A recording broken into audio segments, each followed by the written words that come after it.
How's it going, everybody? I'm on vacation right now, so this video is going to be a little bit scuffed, but I think it's something that I just couldn't not comment on.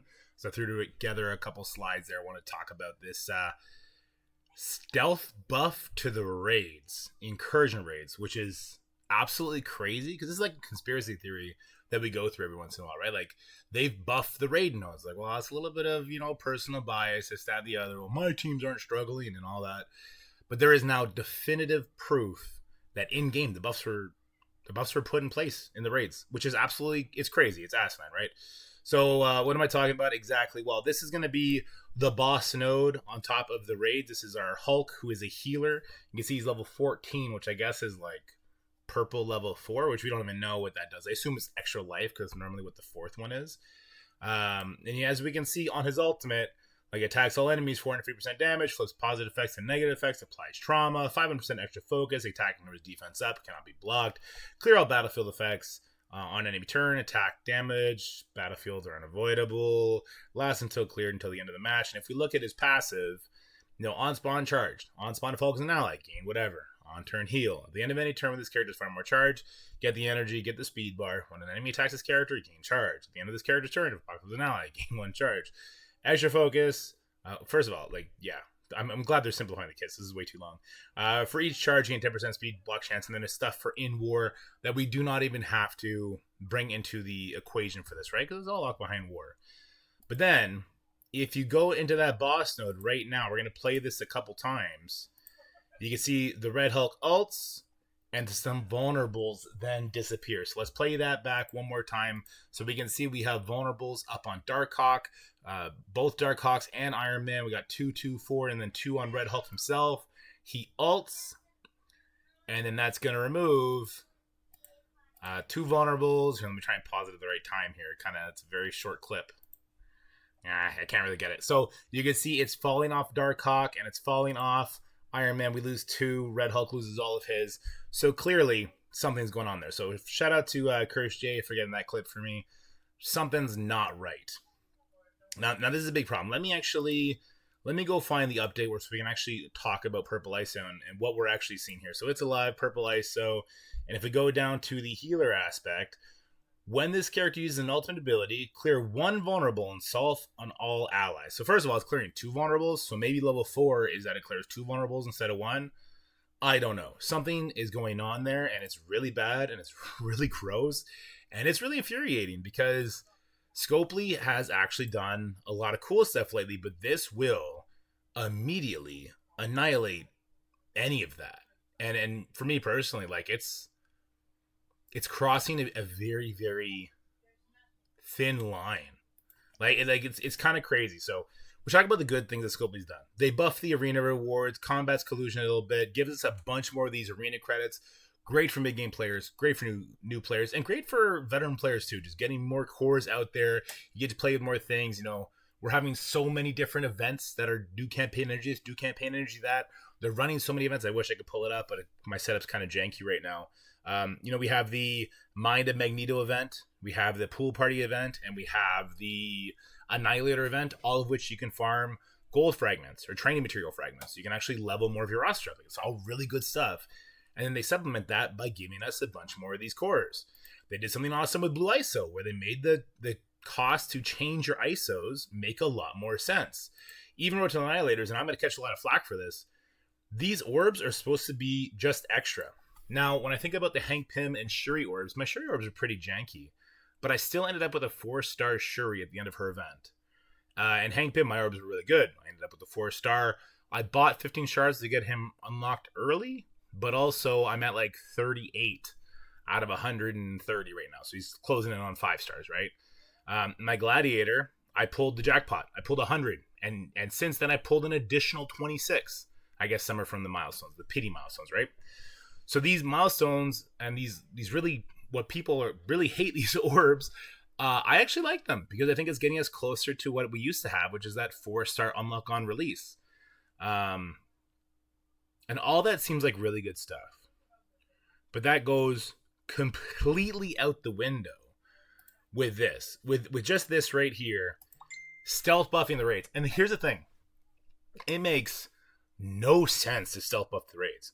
Because what are you trying to do? Are you trying to push people so that they'll want to do whatever the next raid tier is? Because I think that is super duper easy to do, right? Like, all you would have to do, if we go into the maps real quick, all you'd have to do to push people to do the new raids is, if you really wanted to, increase the difficulty, make it a difficulty 4 for Incursion 2 instead of just having a cap at difficulty 3. Put a difficulty 4 on there. Say, here's difficulty 4. It's going to be your first taste at Purple ISO. The rewards are going to be marginally better. We're going to add 500 fragments for Crimson Orb or something really minimal. It's all they have to do, right? And then jack up the milestones that you get for the seasonal stuff for people competing for that leaderboard. That would push people to actually try it, experiment with it, feel the difference, and then be ready to move on. Like, it's such a nonsensical thing to do that part of me is hoping, well, this is an accident. Like, this isn't malice. This is stupidity. Like Occam's razor. Don't attribute to malice. It could be explained by stupidity. But how often can you forgive stupidity? It's a really tough thing. And then all the other conspiracies gain some credence because of this. Because it's always like, well, that's just recency bias. Your team failed this once more than they did last week. Like, it's just bullshit RNG. It happens, right? But now it's in game. Like, why on earth would you ever touch these files? Why would you touch the Incursion 2 difficulty, whatever, any of the Incursion files? Why would you go in that file? It's like, it has to be a mistake. But the fact that that's even like remotely close to where the new stuff would go, that raises huge red flags for me.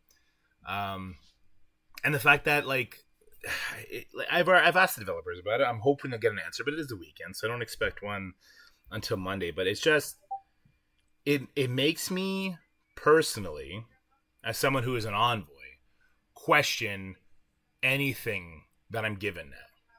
And that sucks because, I mean, a lot of you probably would call me the number one shellvoy because I like those little crappy loot box orbs. Because I think, like, hey, if someone's going to get a jackpot, cool. A lot more jaded people think, like, well, it just increases FOMO. It's like, I get what you're coming from, but I still think it's cool that some people can get something.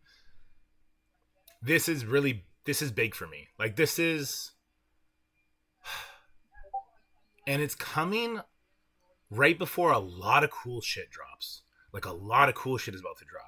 The Odin, Dark Dimension 8, everyone's all pissed off about that, but it seems like we're getting Purple ISO faster than we ever got, say, Crimson Gear or Gear Tier 18s and stuff like that. I don't know. I can't mute the thing. It's the Discord popping up. Let me just close that window. Yeah, this is a truly, truly, truly feels bad moment. Like, I don't know how to process this except that it's bad. It's not okay. This is really bad. This is 1 billion% not okay. Scopely needs to answer for this. If it's a big mistake, you got to claim it. You got to own that. You got to own that. You got to give big comp. You got to promise that you do not do that. You got to put that shit in paper because there is never any reason to buff past content. You've never put a reworked characters kit in old PvE content. It's not like, the Captain Americas that you find in Dark Dimensions before Out of Time came in. They're not doing all that kind of stuff.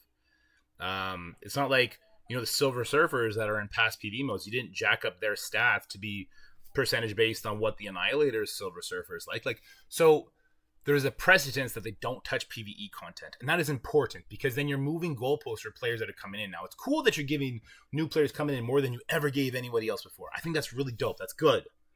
I'm not trying to poo-poo that. But this is bad, man. This is bad. This is really bad. I hope they have an answer for it. This was bad enough that when it first got brought to my attention, I was like, it's probably some visual glitch. Like, it happens every single time we have a new progression tier.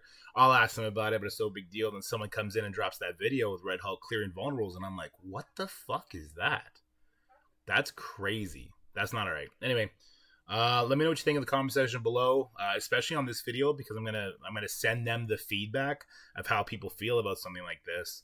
And I'm just going to copy paste your messages because it's bad enough that I don't like when the Envoy program becomes Reddit light, when there's a lot of like super negativity in there. I think this warrants it.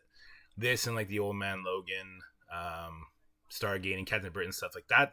Those are really, really awful things surrounded by good things. But when these really awful things overshadow the good things, that it all gets lost. It really does. Anyway. From Manitoulin Island to you guys. Later, we'll have another video kind of like this coming up with something that's actually going to be really fun, really cool to talk about. But unfortunately, this one had to come first. All right, guys, have a good day.